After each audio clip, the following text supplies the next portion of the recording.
You ever look at someone and just wonder how they seem totally immune to peer pressure, right? They just follow their own path, no matter what everyone else is doing. Well, that's exactly what we're digging into today, the psychology of the independent thinker. We're going to unpack the unwritten rules that quietly guide most of us, see what really sets these minds apart, and maybe even figure out how we can use a piece of their toolkit. Let's get into it. So, first things first, we're all living inside this web of unwritten social rules. These are all the expectations and norms that shape our behavior, a lot of the time without us even noticing. And they create this powerful silent pressure to just go with the flow.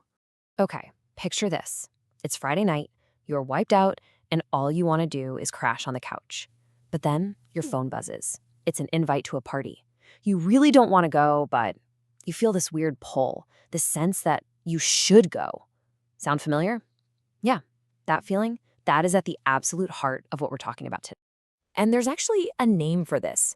Psychologists call them compulsory social behaviors. It's basically that sense of obligation we feel to show up and participate, not because we want to, but because we feel like it's expected of us. It's the little engine that drives so much of our social stress and decision-making.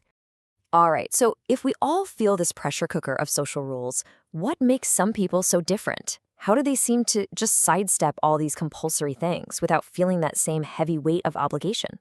Let's take a look under the hood and really break down the anatomy of an independent mind. It's almost like independent thinkers are running on a completely different operating system. It all starts with high self-awareness. I mean, they're not just guessing what they want, they know. And that lets them build this solid foundation of strong personal values, which acts like their own internal compass. So instead of needing likes or invites to feel good, they get their validation from within. And when that happens, well, the fear of missing out, FOMO, it just kind of loses its grip. And any attempts to make them feel guilty just slide right off. And this really puts that difference in motivation into sharp focus. You see, the externally driven person is often playing defense. Their motivation comes from avoiding bad stuff, like what other people think or feeling left out. But the internally driven person, our independent thinker, they're playing offense. They're motivated by moving towards something positive, like honoring their own values and just being their authentic self. It's a total game changer. Okay, so we've got a handle on who these people are. But the real question is, how do they do it? Let's get practical and look at the mental toolkit they actually use to say no and, feel genuinely good about it. And this is a really crucial point. This isn't about being a rebel just for the sake of it. It's not about being contrarian or saying no to everything. It's actually a very calm, very structured mental process they run for making decisions that actually line up with who they are.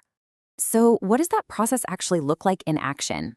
Well, first, they consciously spot the social expectation. Okay, I'm expected to go to this party. Step 2, they check in with their internal values. But my real value right now is rest. Step 3, they honor their genuine preference. You know what? I would really, truly rather stay home.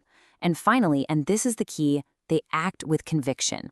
They communicate their choice clearly without making a bunch of excuses. It's a simple but an incredibly powerful 4-step loop. Look, this isn't just some interesting psychological quirk. Learning to think this way has some seriously profound effects on how we live. Because the real prize here, the thing we're all after, is the freedom to make authentic choices. The great psychoanalyst Carl Jung absolutely nailed it with this one. He said, "The privilege of a lifetime is to become who you truly are." Think about it. Every time you make a choice that isn't true to yourself just to meet some social expectation, you're taking a tiny step away from that privilege. Independent thinking is the tool that brings you back home. At the end of the day, it all boils down to this. Your time and your energy are the only things you really own, and they're finite. Independent thinking isn't about isolating yourself. It's about allocating yourself. It gives you the power to consciously point those precious resources, your time, your energy, your focus, at the people and the things that genuinely light you up. So let's leave it there, but with one final thought for you to take with you. It's one thing to talk about these ideas, right? The real magic happens when you put them into practice. So my question for you is, what's one unwritten rule in your own life, maybe at work or with your friends, that you could just pause and gently question this week? The answer to that question might just be the beginning of a really important shift.